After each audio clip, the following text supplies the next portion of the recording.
Hello,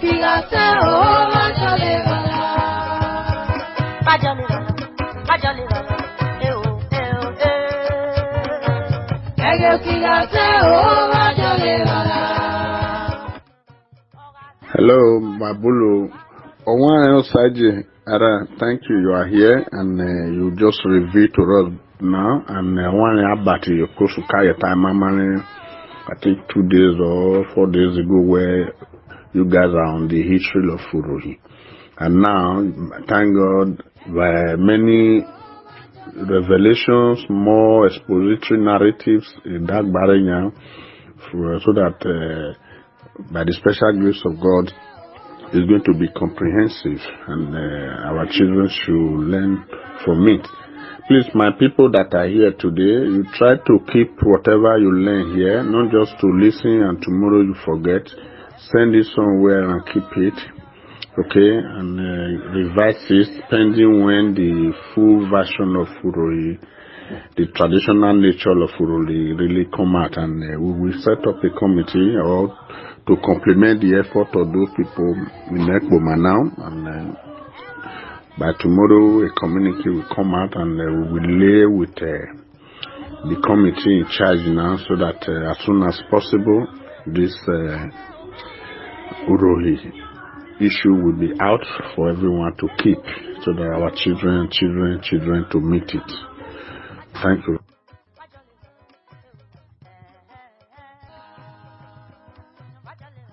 Yes, Simeon, thank you very much for this thing. I think Moses, if you are still here or one outside or so any other person here, there is this Uro where battle this place with Bada you go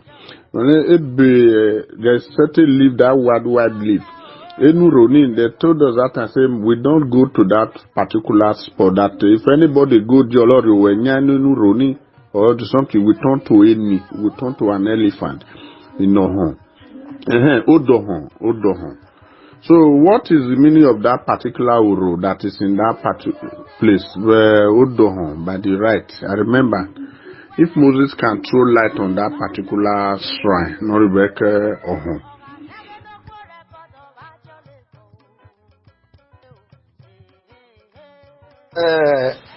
Ejikari da no wana obonya euru na gwaribo ho na ajada lwe utoni man abugbe malari na voto bini eni actually elunyato we urui olese isi khimiri bini olese na da mie eni adalu luo eye ose ouru na muru we dimisi mebo eyole aluwo ho elunyato ole ationi norbo honi.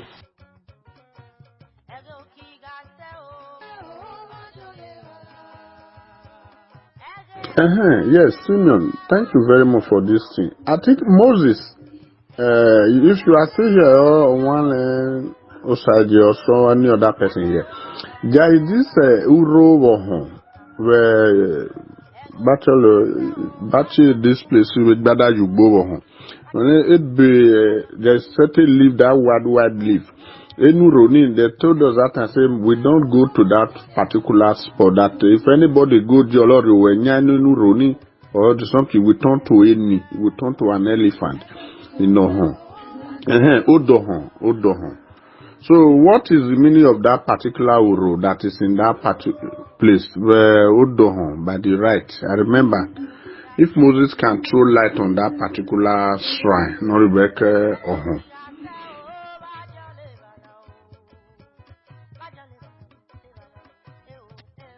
Oro no ribo dohon na de oda ye alosun Joshua le kan ni alosun Joshua o le ri o dohon na de eri Joshua na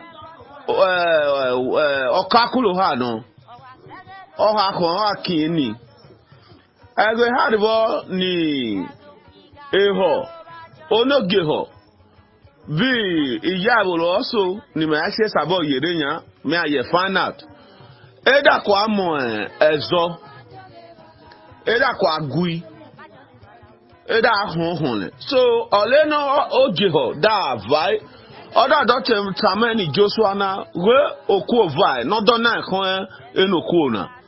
Ori Joshua dagni akia ario we gbebe ne udo ninu roni okiki ni. Osu ha no ario we gbebo okiki ni. So other ario we gbebo we ni other kieni other akia eho. Other lo na ogeho kon enoko ni other vunugbo ne munu pe ni o.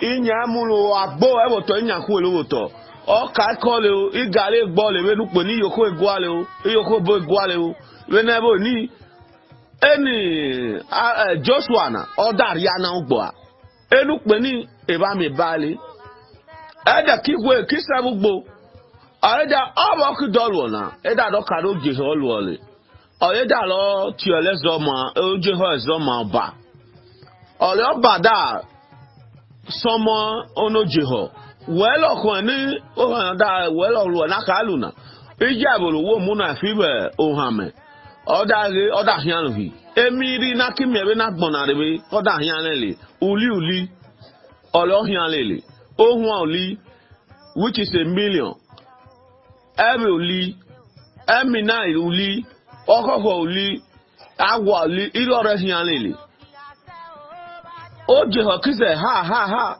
oba efuole olo jeho data mo ba ye yo le bolo kon enu kon na yo le mo pa so no riwuroli no te Joshua lo na kan enu kon na ole no jo bada somo Joshua da jo mo ji Joshua da ri agwaba we lo kan enu kon na da he olo ono je da hi oba ami sorry to so oba oda hi Joshua emiri na kimi ebe na gbana oli Joshua kise ha omo Joshua ha mole o oda hejoba ikwo ha mole o oda hejoba emi o ha mole we no wa kokun agbonare we oda koko hejoba kikoko hejoba fo oba ya mo emi soso ole ni uroni oda tonole upside down oda we bobo ge holuole odo re to yogole akeke mi no anle ibare ilu oleje idore ro senunu lo ni oda tuelo roto oleze oda krese do ege mayere awon re ki history o fun ke amon re agbodu 7 ni meyere ege mamon re logun wele le correction arwo han ada na lo gun wedugbo agbugedugbo akilo gbon ga eni alosun Joshua na na rest ni currency le currency because it was a Christian all damon Madam Vekwa, where are Kenny, no like Morewe. I accept what Kitamani whether I am a bolu. Only Joshua or Kika, fear, tunnel upside down, and where I can no buy Oje Holwa Lily. I came in no yellow, no senale, only Hakoni was only. Amo, that do have him, no, yet no ni, a mina honey, I wrote to Ruby.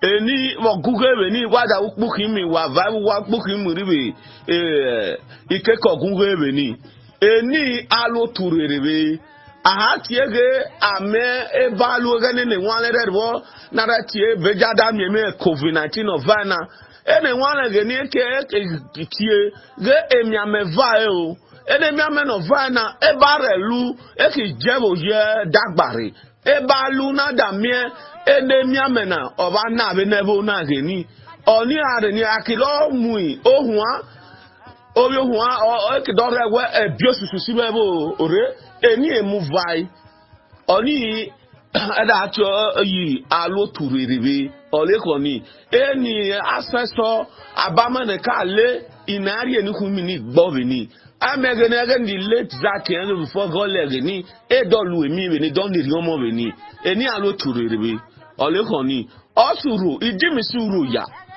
benchmark here find narrata mama the history but okpano was about me no learn the particular place no kiye no yeri bagbonya idimisi egbegbuso gabe ni eni eta mama legeni enuro haja ami no ye lanle enuro ni emo oku no ha kon legeni olero le de no da fiel o suero roto ge oku keke ya dage na re kuna vaburuli u benuro ni ole ada ati oluru ile o mele se bakara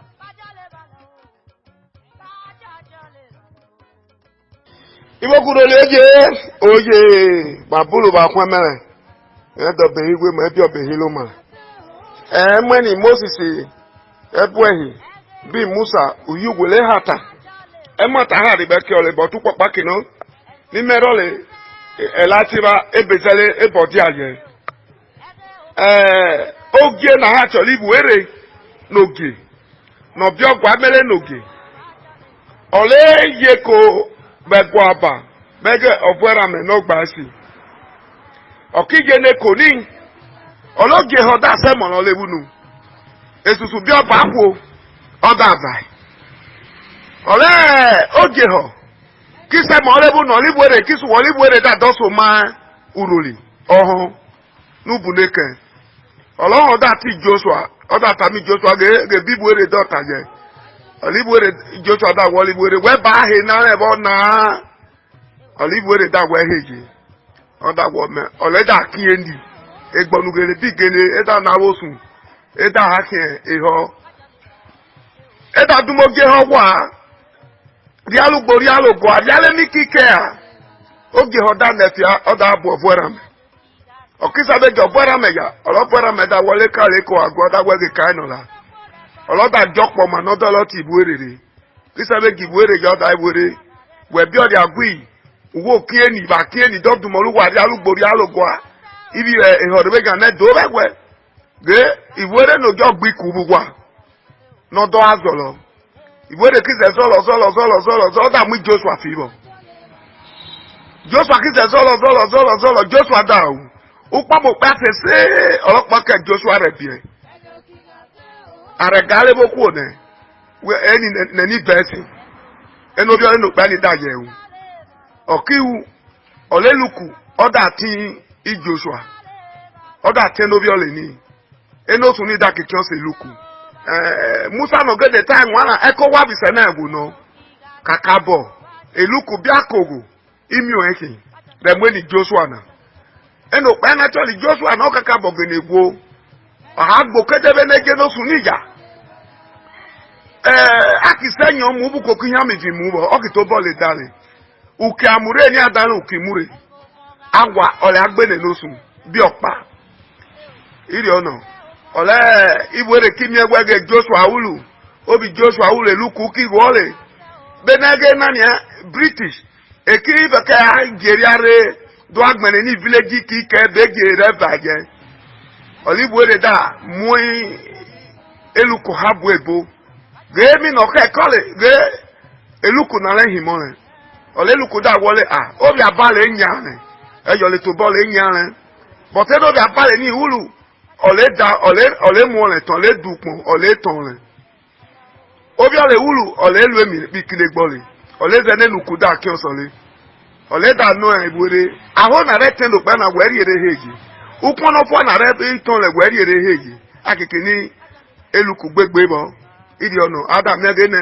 eboni osun ni oda dokin ose eluku eni me oni me correct be ni nya kaka bo olehige Joshua ba pa no bo to hore ari edo o baba mejo da ro le ki ogie o baba ri ole ki okido kare wege uzo mi no le ki azolo ọ̀pọ̀ no gbẹ́ ọlọ́dàrí àmì lọ́dà àwù ó tọ̀ hàn bó tọ̀ hàn nẹ̀dẹ́ ọ̀làdàrọ̀ lè tán bẹ́ẹ̀nẹ́gẹ́ ní ibà ọ̀kan níbọ̀ nà bí bá ọ̀dìá ibà àrẹ̀gbẹ́lẹ̀ níbọ̀ nà bí abámẹ́ náà ẹ̀dà mẹ́bọ̀ ibà ẹ̀hízàmà ibà ẹ̀pẹ̀lẹ̀ ibà kòkó ibà abúlimẹ̀ ibà ọ̀sìn nà bí àyà nà bí ògidìgẹ́ ìnàrẹ́gbẹ̀gẹ̀ àríwọ̀ ẹ̀gẹ̀ ní bẹ́ẹ̀gẹ̀ ìwéré nògè enagi gbere n'oge ni ọ̀lára yẹ̀yẹ́ kó gbègòlò neda agbégòlò ọ̀nà dá mẹ́gẹ́ nà ọ̀sẹ̀ dà kún homolo ní pẹ̀lú dárí bó bẹ́ngwẹ̀ nà bí ó bẹ́ngwẹ̀ nà ọ̀dà wẹ́lá mẹ́nà ẹ̀mọ́ hàn márọ̀ lé gògé ẹ̀mọ́ àtàgèdè nà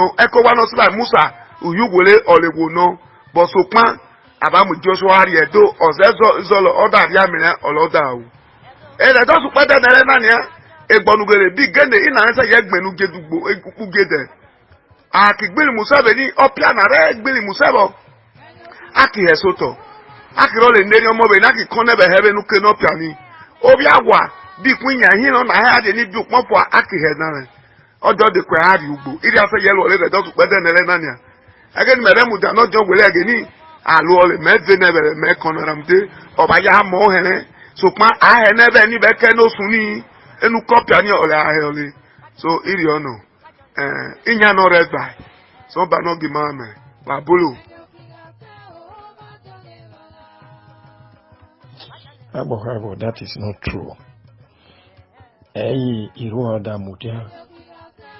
Eyi oni yeze ati okajesa. Ebe happen. Eno hani dena me like me aho. Ebe happen. Osi okajesa is different from ono never do no baba toesa. Emi na halu we utwa do we na gena.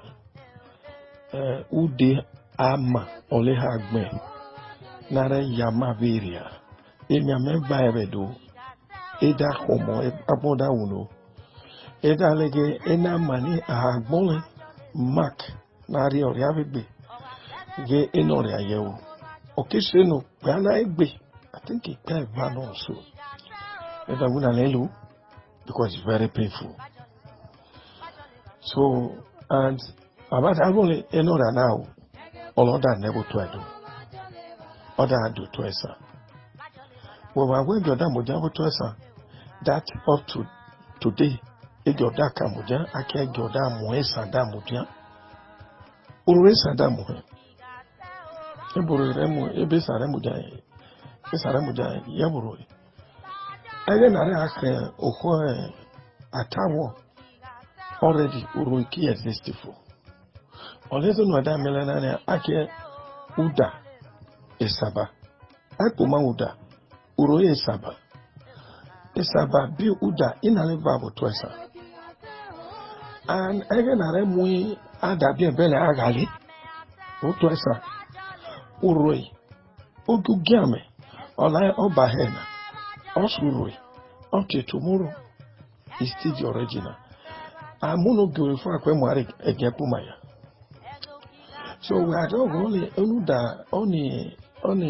ebe na time only nania osuro ti tomorrow ti ono zaki no ule deni aboni ose ha mo regina e ase gwaba eni gebe ja tos na mo zaki makero so soto position ko ni deni to uroi an uro idimisi oya o ko ha vadi Obada gay area. Nadomo Urohi. It didn't say, okay, today, I say, URO. It was British colony. In I don't change it to Urohi. This is the history of Urohi. I have history. Akimobosike is a bata. I have a book that tells us a little of Urohi. And I got it through Ebata when Ebata was alive. That was around 1992 or thereabout. So, why you mean Radibo Omon Mabiel in the history or Lazy Meda Tanegel, you say Melion Legbe Kara.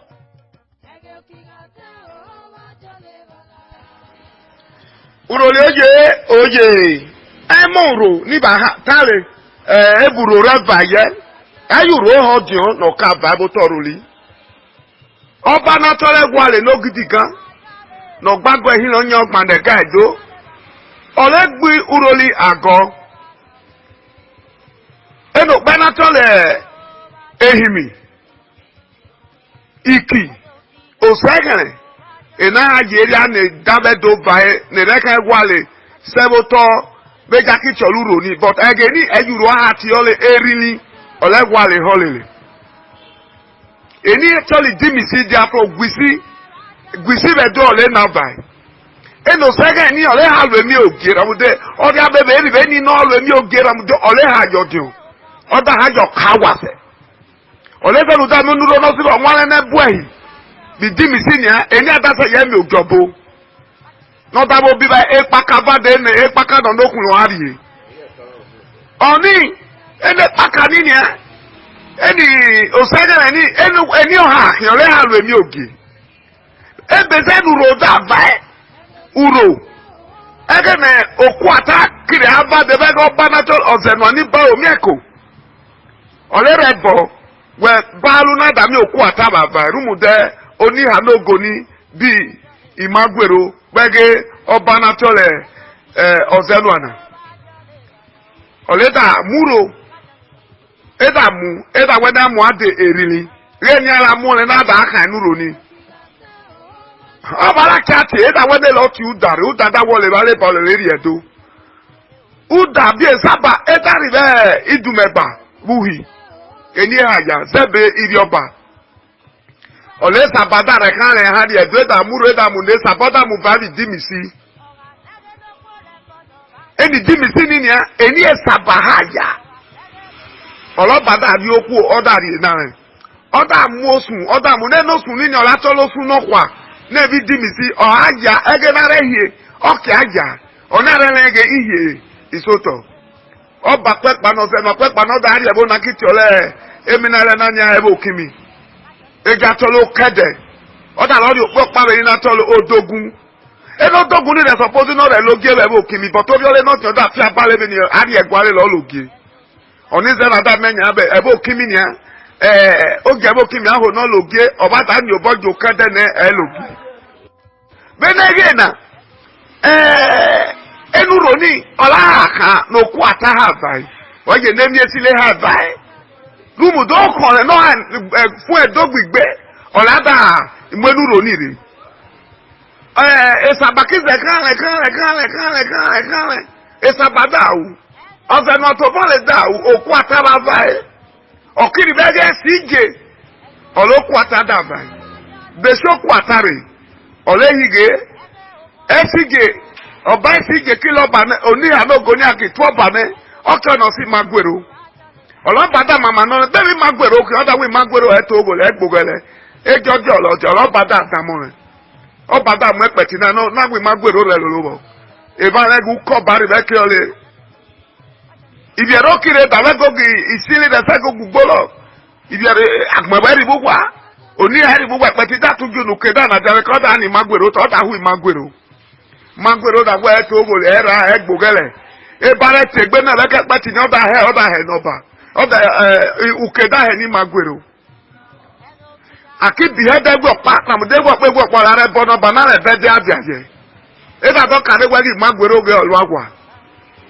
oni awo no de egwa oni awo kika wo to ene olobada wo lo me magwero epeti na muna na we no lo muri e da lo muri e kitu e ko lege ipigo ilu base mi ki kenare tegbe no kwa bare tegbe no bare tegbe de bubu yeriba uke aba we he no we magwero no bezen we da he no wo kwa le no na le no wo le da he na sabago no ko no wa bare mi na e na re ke ko e oni ha no goni oda pa no da ri wa iku hin lo mo oda tie na re beja no kire no magwero wo le no oda bi mozo na oda gbe magwero a oloda nepa no da ri ebo na tolita oda lota mi kwina mina eni kwina mina da mo kon le da be do na da do mi opopa na toli mu emo na kano mu jabe e third junction sadedu wele kon sa papa nini a ero pa nya ora toli mu emo ege ni dia ni je si gere joku ijoku de rega si je kon le da ye e lapa ma e mo ne kodi osu ni si deba ija ni je si je no bi si je egeni enokwo naturally jari da gbere nokwo okakwo no ha ni bita na da tie okwo ejokwo so pe jani je si je ona ze na da vru enuro ni fun me uruli oje nuro ni zelege uruli batan lolo a ejo le zege mi esili na uruli okwo emi obore na kun edo olaro lelu bato baba na lo check wade uruli be kan jaba bene dabi kile gba ba fo woma no gisku egedi bi Peter Solime no gisku egedi sapa be jada gisku o bebe na da we no ria ge okibi otiebe abari ole bi wina abato wo ma gisku o da alwe cancel e no re na agbegbe egedi re be kan de ba gisku o ha defeating na Peter Solime lui supervising cancel e na area de gisku motor ori de gan e da ja gidi ohun egeni be nege na nia ona na da we uro from denu roni ole amure na redo kwata na ze na da me kwata oba kun edo agege aka mi age na egbe uro zere ge emili na buroli e si uro eluru no uroli ba ti ebe Ibi ma nyande ki ka go pano nyande ro weje e bole bo nyande ro ha e bole bo ne ba secondary school nya ne ji secondary school nya ne ba ji school nya eni ki gbo va bu kwa nya e ba gbo ji shote gi juroli ramuda ba ti ebe baba ne ti ebe ne nya ba ko ya kan ya inwi na ba nwi na be ni nya ba gbo egbe nya ba gbo etie nya ba keke ji school be ni so eje nuro ni zelege uroli ba tan lo aba ti ebe ole ha no guruli uroli ba moria ne ji school so inya nuro reva ba bolo nuro ni jebo ya idi mi si amuole yi ramude o sazon je eso weze ohon ha ya ajo ho ha ya idi mi si eso weze uye lo karo gme kalo ha ya o we no me ho no kama male jebo nuro na ha ya enuro ni di mi si o ha ya di mi si ole sa babure ole sa na ba mege di mi si egbela mere gogie ramudi na ha ojo buru rere oba na tole gwale ole di mi si be ni then oba na tole ozenwa ni ba omi eko ole muru re oba mu bu di mi si re atari oba na tole esaba di ebe ni esaba ojo oge ni ehe bo toruri di ba kere do agbene ne kogu ni before esaba me ba le oni o ole zege na reform if you da asaba district ogu ukpozi ogu egolo ogepo ma bi oguroli ada do kare oguroli bi ogepo mi na pa iri aba bibi nene beze na da me wege idume babuhi bi odegwari na ko ato dede e ba ira mu de ni esa baba na ba no me ba mi eleje eni je ne kari ba gbe na ebo kun le ni o bo so pa menelege oge 16 celebru but esa ba ole odio ba bulu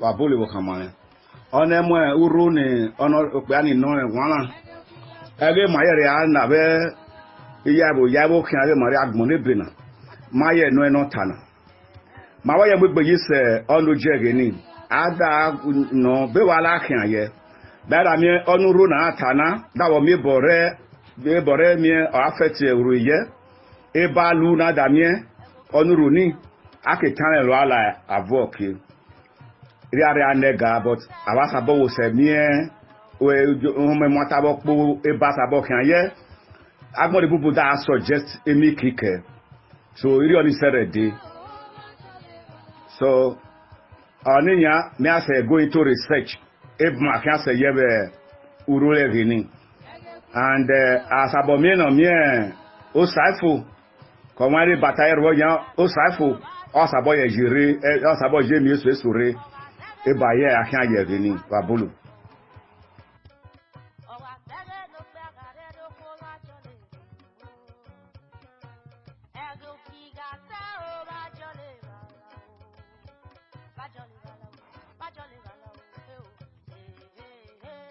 wakara ma no no wakalo ma ukbaba Moses ya hene owi oro emekin amo history osoro na mubo mo ebo ata mo ana ayi me ya won me ye talo kwe beni question number 6 ni we answer ni owo gene gba irio ole agene de tamaman me da un meta obo kwe oda ye mo iye no we discover le ni Samuel imo o to pa ilu agbon le gene no but e bore ni on le je oda yi ege no re ja kere aya go huwe begwe ta ni ohuwa ha bafi ojoro oloda le age ni ro re ja kere no re kan no le are kan ni ye kujogba ole ne no re tamale male yobo amalele e na obudu akpala owi oro ha no be jore iwo emi obe no gwalobo ora ada sun efi awuru ire ada fi sun efi awuru ire oba oloda ahin ni oda ahin di uwo suro le bi ujogba oda ogun ebe ni are no kire wu oda ki obi udo no ha riwe ni no ki boundary between Uroli and Ujogba ukpede nelena oba momo e na kpala oli chege na kire agwa ni Ujogba re anuru ehimoto okpe aso Ujogba Other way, ole obi akpala no dion.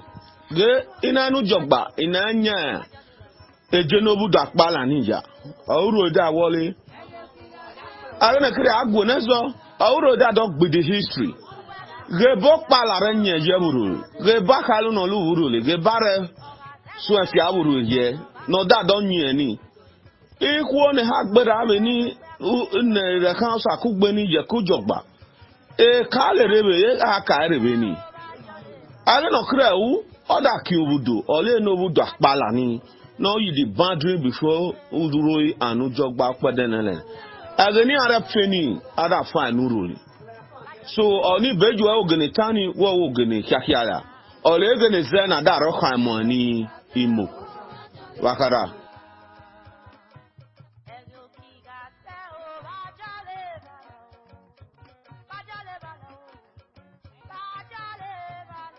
Bibioro le oye.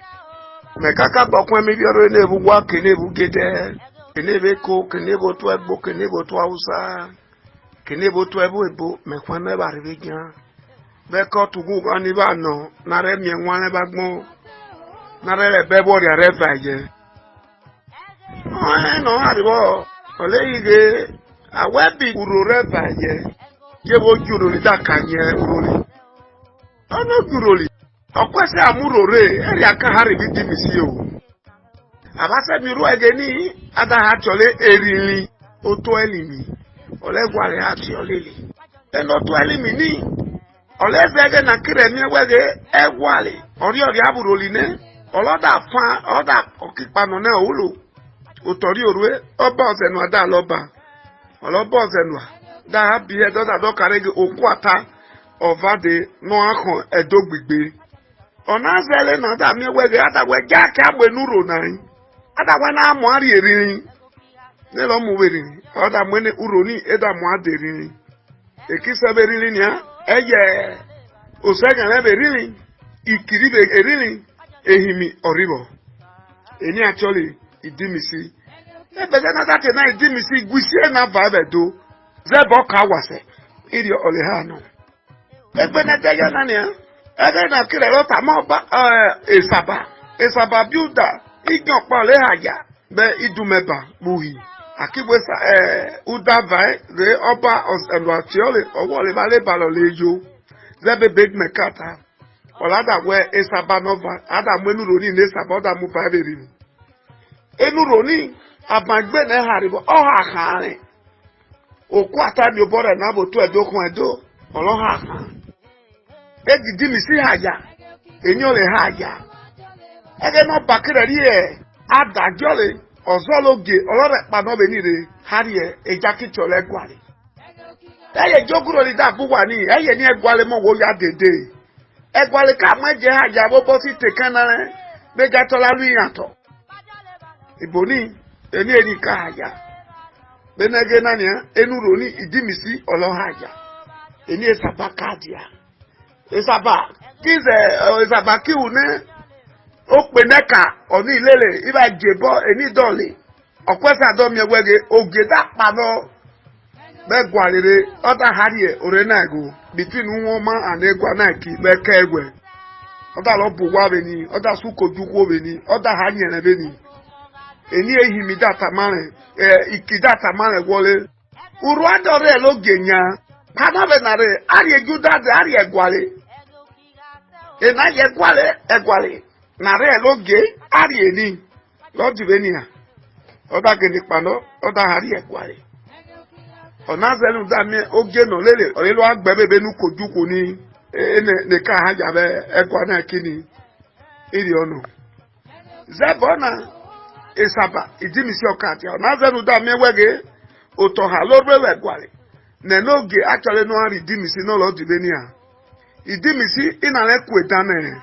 ogurori idimisi olumozo ya no gere gbemi bekwa idimisi eja de kakabo ponono bo toroli zebe begere yodion akeno kwa no zenore anwa me enyo haja so iniana olino idimisi akaho nale egenuro ni haja zebe binyi na ta eye idimisi ka haja dimisi ka ya mo eteken beji manu hore ti tekene de di mi si je diro amo teken ye gidi mi si ni ya ka ya me we ni baro na le tam de ego banatolo zelwa ege ni are muru ore bururi ege the great egwari ola re fun aduruhi but ego ba zelwa ola kire muru ore na that don de menebo na uru iri ono uda bi esaba egwo gi bi abarekele ibi egwo gi bi abarekele ya bo pa bi na oba no kale obi uda oba no kekele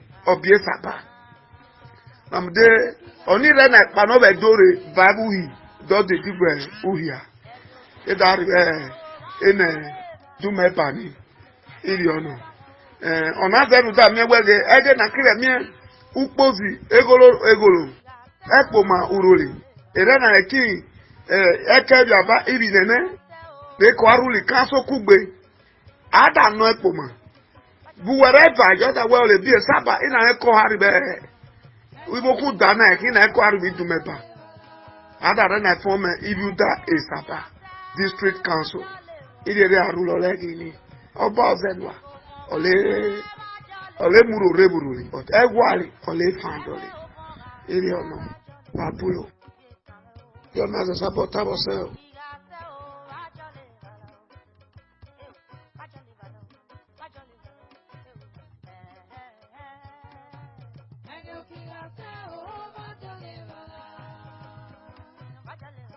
Hello, barrister. That is supposed to be not by himself. Well, okay, if I can hear the history. Have you people were getting it? And then we catch you white and white, man, near the palace. Dialogue with my brother. If I can now recognize him, no wonder you didn't know the history. But there's a question I want to ask you. Sorry, it's not my brother now. Is it only Uroi Kingdom? Or have you bear that cranny Onoji or the whole Ishan people? If na only Urohi, because according to what Chief Agbetu said, where have you bear not be the cran Oji or cran Urolokman or something, when it appears Urolokman. What is the significance of that in the palace or to the Benin people? Or what is the importance of when Abiogbe people are the one crowning Onoji of Uruli? What does it signify in the Benin Kingdom and in this in general?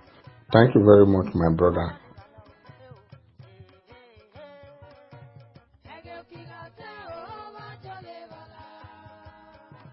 Proskelly, oh yeah. The truth is that any family, any place ni Abiogbe crown oge, enoge ni mosiamo adabi ebe, and then adabi ebe ni agbebe gwa ni ake eribi. Any function edamo adabi ebe bobo ni edamo ebe ni ebe ni ene kele amos na godokun ya ebo ni Abiogbe crown enoge so oto o ina ni rosanama ene kele afio rosanama fun. So that is one thing with the palace. And again there is any general western region ina region mo adabi ebe. Even just some of the palaces were those so the one of the significance of it is there is no way Abiogbe will crown anybody, anything Abiogbe crown. They must have Adam and Ebe. And then Adam be Ebe ni are tiere asabo onu gare tiere onogo akwewe asabo sekin ene because atiole na or agi asere kan e bi wa re pano. Even Mehari Palace of Obanukono Baneyedo, there was a matter I went for in that area and it was done with other Abiogbe people. I was there that day. So real name is dear, my brother.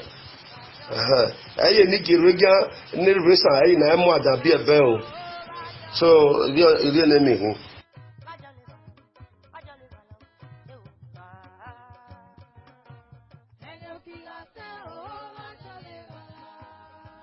Chief Agbetu, Chief Isonoro of Roikido, Obilo Akwamelo, Kakabo, Gutu, that to a Kakabo. We will try. When I compare aging of several, area ne yo tu eburu ni amubo ne msabo le all this history emuboro but well akwomoso no black. There is a thing me clarify ne beni. Marvi Palace today I say me many since 2 years to this time now, even far 2 years before this time, I'm in fortune may attend the Oba Palace. Even I do Ugidi last year, I was there. Alui Igwe Festival last year, I was there. A year before, I was there. Fortunes of Abiogbe in the palace, they are very, very numerous. Abiogbe Pamo is 4 traditional 4-6 as big as Oba Palace in Benin. Every other family, they only have 2. That is how it is. Yes, of the truth, I'm what I will tell you. Abiogbe Ubulu Eriabi Edo, Nadawe Uto Bakona, Utokina, Egiotona, Regan, Ebonina, and Abona Abiogbe Hiemo, Abiogbe Huo, Eriodia. That is one. 2, a tear Vegwai, actually tear Vegwai. Or Vegwai. All the traditional chiefs in the revenue regard us a big weather ya send a body a reggae mudiafo have you bullet do down us oba ojo badia mandia kwani area neka no banadia bekowa in actually is to be palace once any nadia fo any anadia fo badak na duo god do to afo kujoku no sole the next people their calling is going to be Abiogbe people. Aside that, Bernard any chief Terebe Gwale, Doda Agbepe, Dada Mi Agbepe, Abiogbola house and Akwe restore, will the sacrifice and everything, Akwe restore the chief back again. Seba Meluofo, so if you're anything. And again, Atemoy, yes, Arelia Voto, Arelia Loto in Abiogbe. So there are so many things now Abiogbe will palace doing so dear. And Abiogbe you rock by Yabo Edo. We have some of them in Ohese, we have some of them in other boundaries areas too. They are just in 3 places in Edo or Abiogbe Edo. So the only thing Buroi Rebokwere. Even again Abiogbe Rebokwere for no go back to Benin or rather go back to Reseto with Ebokwere Benin. He even had problem with the Onogias at that time. Any meal that move pano, Neguna yes about in Iona Dotesa, Nilo form Riboribo. That is why Abiogbe Mania Riboribo in tomorrow. Any get Riboribo and Merinia. So we don't need here. So Ilebuna no be my great grandfather. Wole edede na ahi no bi jesa na ba me ole obi Ilebuna no ku no dio. Ole bi e de man edo ina akwebi nene. Obi ohi olinani na hin. So the Ilebuna abe yaguna ole bu Bible kore ne kwa yi nene. After ejoy ha yawa me ole be gbe no re bo the Bible. So you re Bible kore. So the only thing ara ni won ba bilu.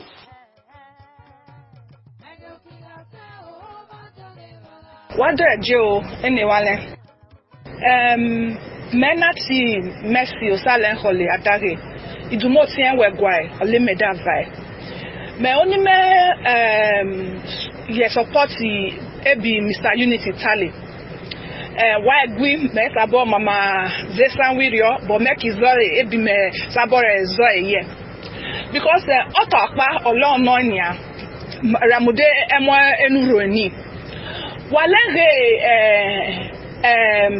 eti ekesan wege owoka akwele other appointed jokpa okeke ne wanle ne ruwa ne se ejo point kiania bedwe ebo enowoka point, as in if a child is crying and pointing to a particular direction, the onus is on the elders of the house to look at what is in that direction that the child is pointing to.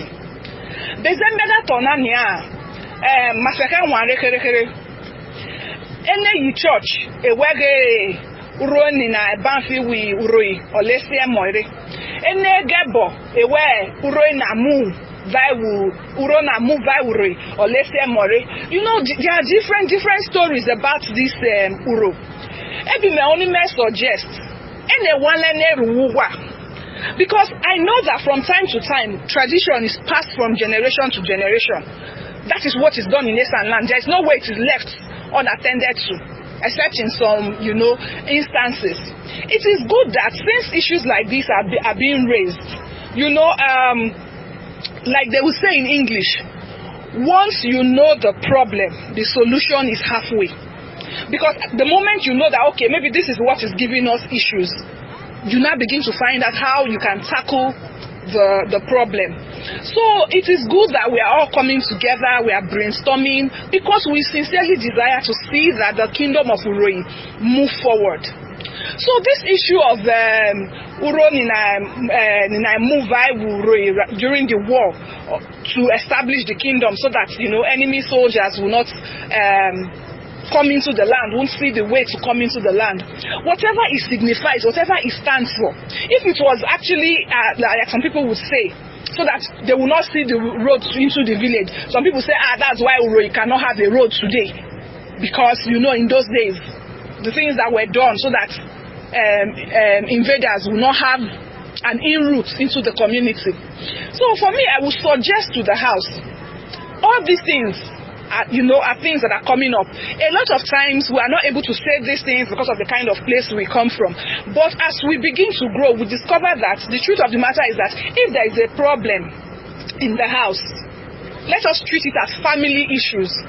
The elders that know, whatever they can do to say, okay, if it was that this thing is hindering us, you pray to say no more, it shall no longer hinder us, and the community moves forward. Therefore, those that are going to church who believes that, okay, it might be what was done, just like maybe what they said, they brought prophets into the community then. I remembered I used to visit a lot then, to say, then let the churches come together and pray, and so that whatever it is taken out from the community, and we begin to see progress.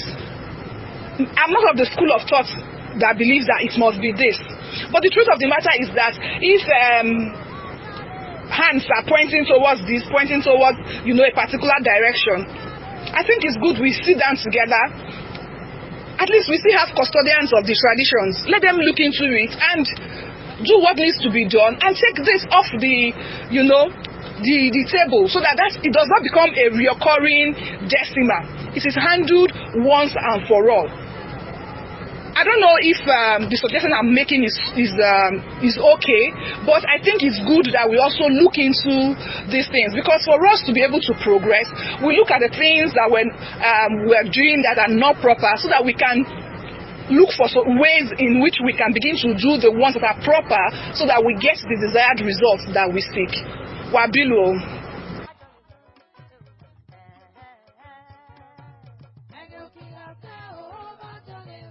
My sister, thank you very much.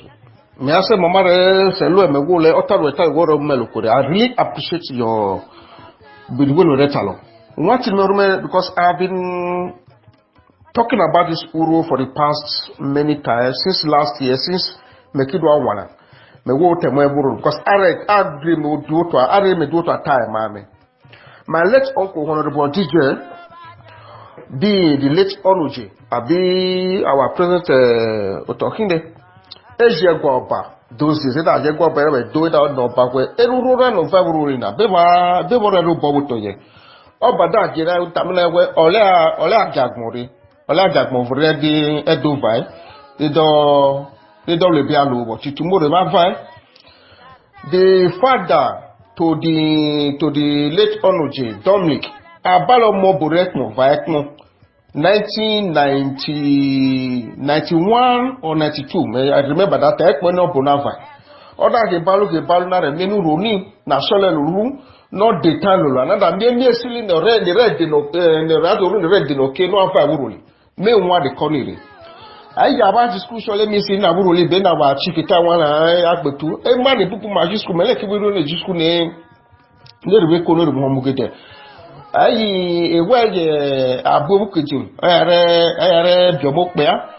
when again they just could do right now working out to this governor, even president of Nigeria today.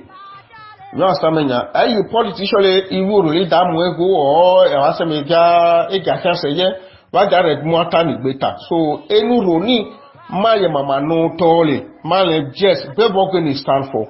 Or I another Z church, you know, Aki Jagmonje, Jadaki Milo, no blow, Aki Jagmon, on the Montana where Bebogan it.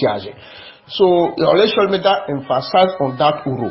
So, this is my point of view. You say, me mama maybe me liebo, eltan me hole again, me jahiri, na ba my sira my ta, or me sure where any role me no like your even my late uncle went to Benin or DJ and the late Onuche. They could do for this issue. So, thank you very much. I remain Mr. Unity Ayakame.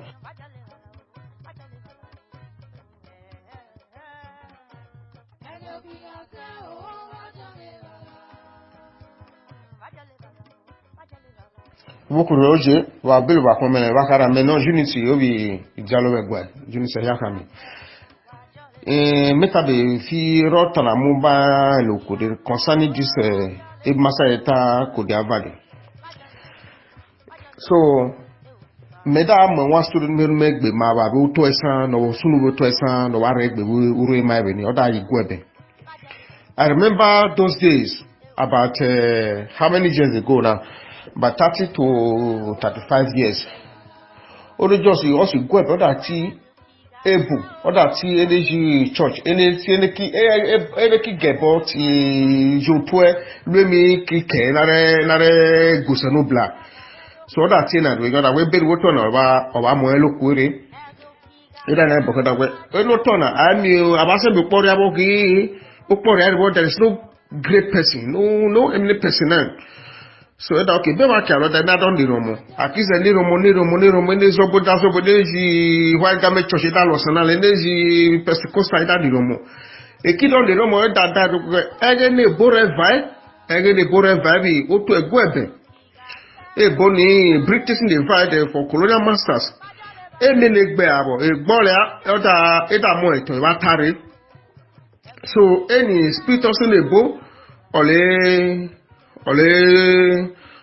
also no that put anger on them. So right name the dialogue, that's the missionaries. Sorry to say missionaries. Ole had the problem. Where all the sonobla hano, where any most sonobla hano. So a ball a battery. Where ole had the problem, the anger against the Igwebe people those days. So they now prayed there. Era where the sacrificing alwana that me eno Tony Okifuri. The first person that opened the door for Igwebe people was Tommy Kinney. Till tomorrow, if Igwebe and they are progressing. Things are going well for them. So this is why I'm really pressing on that uro of a thing. So I mean about me value me because every run one time my where eba kwe woto agbona kuko woto egbo sonobla eba tuja woto agbona kutuga egbo sonobla. So we can bow and cast and you say whatever is bad on earth is bad in heaven, whatever is bad in heaven is no. So we have to look for a solution to it. So let's solve our mindset. Okay, this is our mindset, this is the problem we think is going on. Okay, we should solve it and see the solution to what's the outcome. You know me dage wo wakara wawo.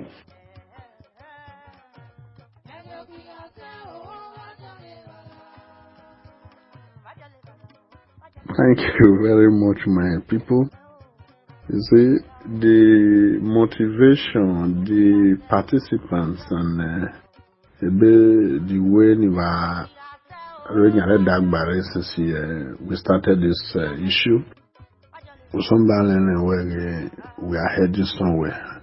May not principally live in Nigeria. You see, we are heading somewhere, and so much thank the participants, the way you find a solution. You see, we move from up now, then we are arriving at a particular point and grab it, which I believe Mr. Unity just hit and illustrated a point from drawing inferences from Atubiajas Igwebe. So Adagole. Why we are heading somewhere, and the way is somewhere waiting on that corner. So definitely, these things have been able to generate certain things, and we are getting solutions. So now that We have seen so many things, so we know where we are and we know where we are going and what to do. By the special grace of God, these informations are getting to the right authorities in charge. The admins and everybody are assuring you guys that within a short time, all these things will be rectified and you will get the results positively. On the issue of Uroli, by the special grace of God, since yesterday we have been able to learn so many things. Now we're learning a boom, and the people in the history of Uroli, they have gathered more facts that they are going to now sit down again and reconcile facts. Okay, there will definitely going to be another organs or committees near sit and resolve all these issues comprehensively. And I was just so much happy that the Mawale, Osaije and committee in Ekboma, they have started the motion and the process. So definitely all other people will join them now and make it rich for us. Okay, so we really so much thank every one of you guys. We are going to be dwelling on the issue of Irwin. Irwin will be our topic, and Chief Agbetu is going to dwell on that, particularly the importance of Irwin, how it relates and what it is to us. Okay, when you can hear Irwin, so you'll get to hear that from him tomorrow morning. Because he just had an emergency now, he left for Rodi. He came to Ekuma purposely to address us before when I spoke to him this morning. But now he went back urgently, but he will be back according to what Moses just said. So keep tuned, we are going to hear more of our analysis tomorrow. And this open for us. And I think the admin and some stakeholders here are getting many things together from what you guys are contributing. Kakabo 12 Arveja, Umeno Prince Kelly O Udeulu, Bakara Wadadu, Himokme Arveja, Arimeloya. Thank you all.